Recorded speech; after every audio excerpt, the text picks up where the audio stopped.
शिक्षक प्रक्रियाहरूलाई प्रभावकारी ढङ्गले अगाडि बढाउनको निम्ति यहाँ एउटा विद्यार्थीमा सिकाइलाई प्रभाव गर्नको लागि चाहिँ कति तर्फबाट कति क्षेत्रबाटका चाहिँ मानिसहरूको चाहिँ भूमिका रहन्छ, दायित्व रहन्छ।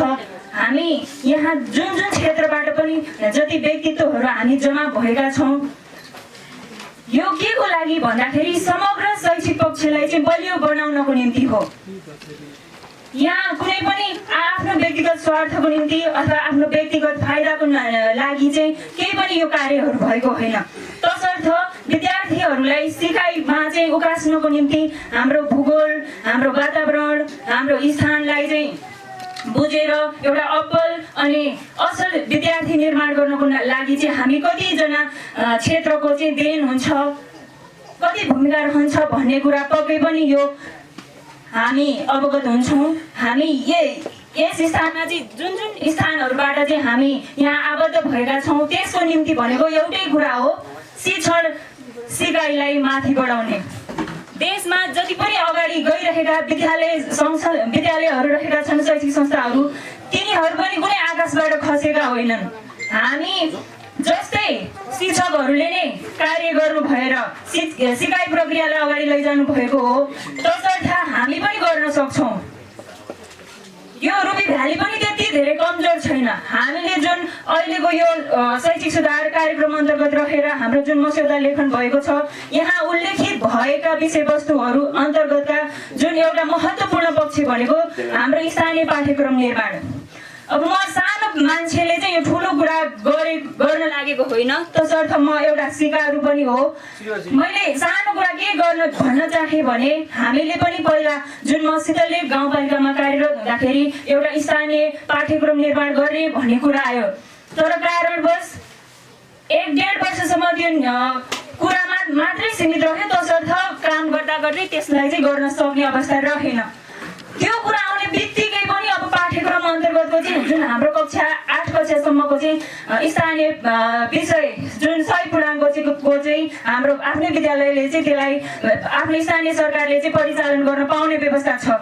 त्यस अन्तर्गत जुन हाम्रो शीतललेक भन्ने विषय चाहिँ सञ्चालन गरिएको थियो, त्यसमा चाहिँ अब हामी पूर्व पश्चिम विभिन्न भूगोलको बारेमा चाहिँ हामी अध्ययन गर्न गरिरहेका छौँ भने हामी आफ्नै स्थानीय स्तरमा रहेका ठाउँ क्षेत्रको बारेमा चाहिँ अवगत किन नहुने त?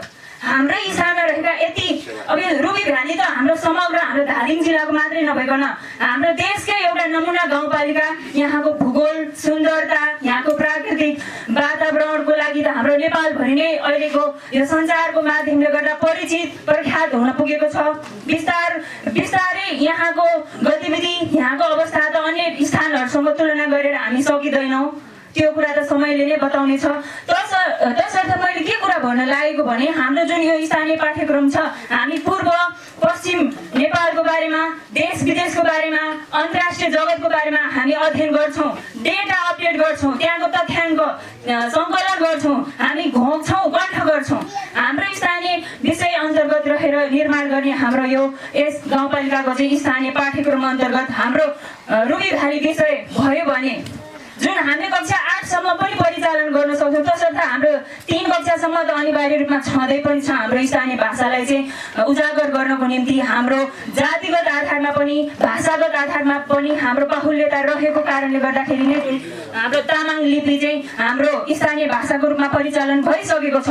तसर्थ अन्य जुन कक्षाहरू छन् हाम्रो 8 कक्षासम्मका ऐच्छिक विषयमा चाहिँ हामीले हाम्रो रुबी भ्याली भन्ने विषयलाई पनि समेट्न सक्छौँ कि भन्ने मेरो धारणा हो।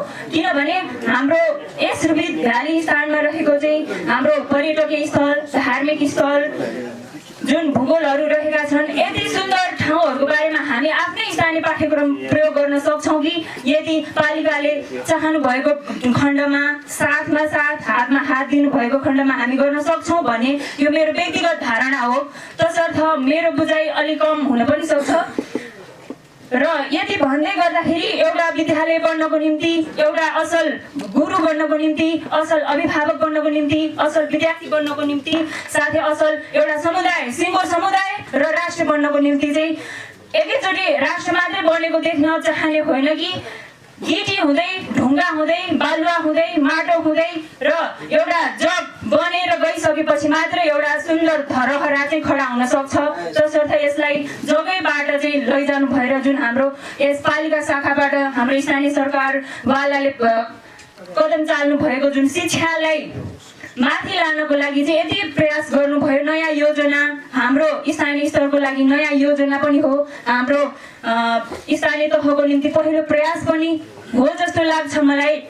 तसर्थ उहाँले हिजो नै भनिसक्नु भएको छ, हाम्रो आदरणीय पालिका प्रमुखज्यू उहाँले जुन जति शब्दहरू बोल्नु भएको छ प्रत्येक शब्दहरूमा धेरै मैले दम देखेको छु। किनभने उहाँले कुरा भन्दा पनि काम अगाडि बढाउने हो, काम गर्दै गएपछि गर्ने कुराहरू देखिन्छन्। मैले बोलेर मात्रै भन्दा पनि उहाँले जति पनि बुँदाहरू उल्लेख गर्नुभएको थियो त्यो कुराहरू पक्कै पनि यो प्रयोगमा आउनेछ।